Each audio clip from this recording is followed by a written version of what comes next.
तो मैं संजय गौरव पुनः आप सभी का हमारे यूट्यूब चैनल में स्वागत करता हूं। और आज हम बात करने जा रहे हैं एडीओ 2025 के एक और प्रश्न पत्र के बारे में, है ना। इसमें हम लोग एक और भाग को देखेंगे जिसका एनालिसिस करने जा रहे हैं आज। तो देखिए, छत्तीसगढ़ का एनालिसिस हो गया है। इसके बाद मैं कर चुका हूँ पंचायती राज के बारे में, बता चुका हूँ कि पंचायती राज में क्या क्या क्वेश्चन आए थे। इसके बाद आजीविका के बारे में बता चुका हूँ कि आजीविका के बारे में क्या क्या क्वेश्चन पूछा था। और अब हम आज बात करेंगे ग्रामीण विकास फ्लैगशिप की जानकारी के बारे में, कि इसमें कौन कौन से जो क्वेश्चन हैं वो पिछले साल पूछा हुआ था। पिछले जो 2 वर्षों में जो एग्ज़ाम हुए थे 2012 और 2017 में, उसमें कौन कौन से क्वेश्चन पूछा था, इसी का एनालिसिस हम लोग आज करने जा रहे हैं। तो देखिए, इसमें सबसे पहला है हमारा गौरव पथ योजना। तो इसमें याद रखिए कि ग्रामीण विकास से संबंधित जितनी भी योजनाएं हैं, जिस प्रकार की भी योजनाएं ग्रामीण विकास के लिए चलती हैं, उन सभी योजनाओं के बारे में इसमें लिखा हुआ है। इस भाग से 30 नंबर का प्रश्न आएगा, 30 क्वेश्चन रहेंगे। तो देखिए, सबसे पहला है आपका गौरव पथ योजना के बारे में पूछा है। दूसरा है देखिए जीवन ज्योति बीमा योजना के बारे में पूछा है। तीसरा देखिए ग्राम सड़क योजना। अब इसमें ग्राम सड़क योजना से देखिए 2 क्वेश्चन पूछा था। अब इसमें देखिए और भी क्वेश्चन पूछा है। अब क्या क्या पूछा था, तो अपील कि अपील कैसे किया जाता है, अपील अधिकारी कौन होता है, नक्सल क्षेत्र में ग्राम सड़क योजना कैसे होता है, किस तिथि से यह चालू हुआ है ना, कुछ कुल कितनी सड़कों की लंबाई होती है, या कितनी कितनी सड़कों की लंबाई बन चुकी है, या कुल सड़कों की लंबाई कितनी है, और ये जो ग्राम सड़क योजना है वो कब से लागू हुआ। इसके बाद देखिए चौथा है स्वर्ण जयंती स्वरोजगार योजना। तो स्वर्ण जयंती स्वरोजगार योजना में इसके बारे में आपको पता होना चाहिए, क्या होता है, कैसे होता है। इसके बाद देखिए पांचवा है आपका रोजगार गारंटी योजना। इससे भी क्वेश्चन देखने के लिए मिले हैं, 3-4 क्वेश्चन देखने के लिए मिला इससे, रोजगार गारंटी योजना से 2005 में। इसके बाद इसमें पूछा है मातृत्व अवकाश भत्ते की पात्रता, पूछा है कि मातृत्व अवकाश जो भत्ता है उसकी क्या पात्रता होती है। इसके बाद इसी योजना के अंतर्गत सामाजिक अंकेक्षण के बारे में पूछा हुआ है।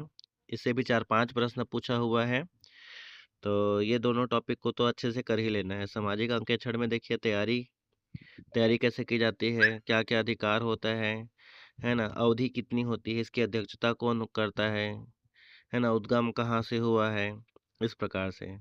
इसके बाद देखिए सातवां है आपका बैंक ऋण में वृद्धि, कि पहले कौन कितना जो बैंक है वो कितना ऋण देता था, अभी कितना ऋण देता है, पहले क्या उसमें ब्याज दर था, अब क्या ब्याज दर लगता है, इस प्रकार के प्रश्न। इसके बाद एक क्वेश्चन है देखिए यहाँ पे RSETI। इसके बारे में मैं भी नहीं जानता ये क्या होता है RSETI, बट लेकिन इसके बारे में आपको बताऊंगा कि RSETI क्या होता है। इसके बाद देखिए जनधन योजना है ना। जनधन योजना के बारे में पूछा था कि जनधन योजना क्या है और कितने खाते खुल चुके हैं, इस प्रकार से प्रश्न पूछा था। 10 है मुद्रा अंतर्गत शिशु ऋण योजना। तो जो हमारा जो मुद्रा लोन जो योजना होता है, जिसके तहत बिना गारंटी का लोन मिलता है, उसके अंतर्गत शिशु ऋण के बारे में पूछा था। इसके बाद देखिए 11 है बाड़ी विकास योजना, कि बाड़ी विकास योजना से संबंधित जितने भी तथ्य है आपको पढ़ना है। इसके बाद देखिए RTI से प्रश्न पूछा था 2005 से, कि किस दिन से लागू हुआ, अपील कब किया जाता है, इसके बारे में। इसके बाद देखिए 13 नंबर का जो प्रश्न है, इससे भी ज़्यादा क्वेश्चन देखने के लिए मिले हैं। वाटर सेट प्रबंधन के लिए स्टार स्टार है, प्रारंभ है कि कब से प्रारंभ हुआ। इसके बाद समिति है कि समिति कैसे बनती है। मापदंड है कि क्या इसका मापदंड होता है, कैसे बनाया जाता है इसको। स्तर है कि कितने स्तर में यह बटा हुआ है, इस प्रकार से प्रश्न। इसके बाद देखिए आपका 14 है आम आदमी बीमा योजना। इससे भी प्रश्न देखने के लिए मिला है आम आदमी बीमा योजना से।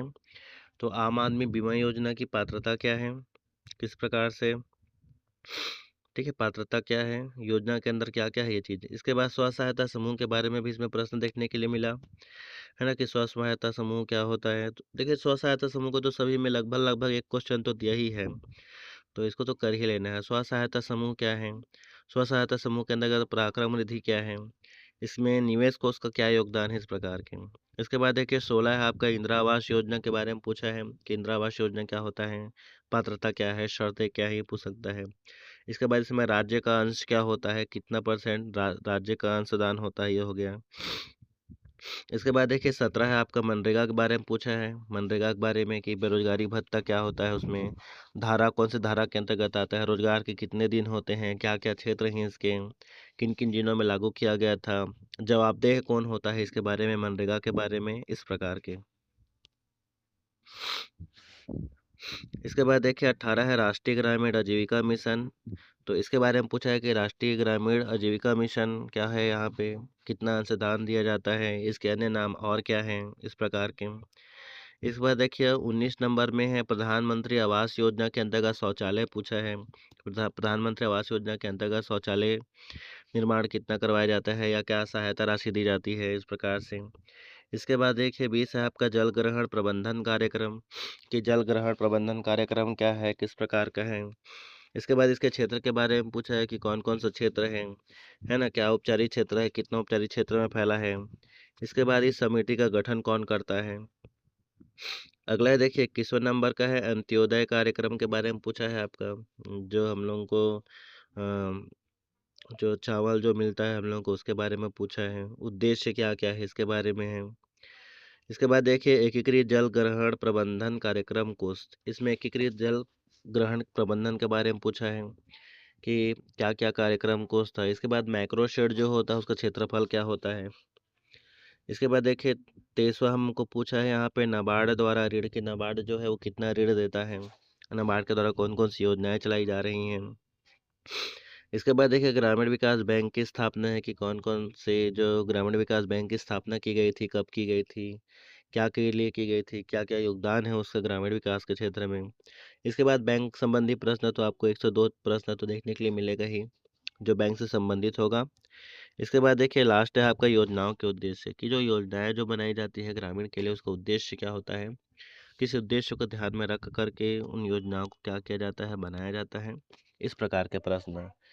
तो देखिए आज ये जो चौथा भाग है उसका भी हम लोग एनालिसिस कर लिए। कल एक अंतिम जो भाग बचा हुआ है हमारा हिंदी, उसका एनालिसिस में आपको इसमें इस यूट्यूब चैनल में मिल जाएगा आपको। इसके बाद बारी बारी से हम लोग जितने भी जो इसका जो सिलेबस है, सिलेबस के अंदर जो टॉपिक है उसको पढ़ते जाएंगे। डेली आपको इससे संबंधित वीडियो मिलता जाएगा। अब मिलते हैं हम लोग अगले दिन में, जहां हम करेंगे भाग 5 हिंदी का एनालिसिस। उसके बाद मैं आप लोगों को हमारी एनालिसिस के हिसाब से ही आप लोगों को पढ़ाते चलूँगा। अब मिलते हैं हम लोग अगली वीडियो में, तब तक के लिए बाय बाय।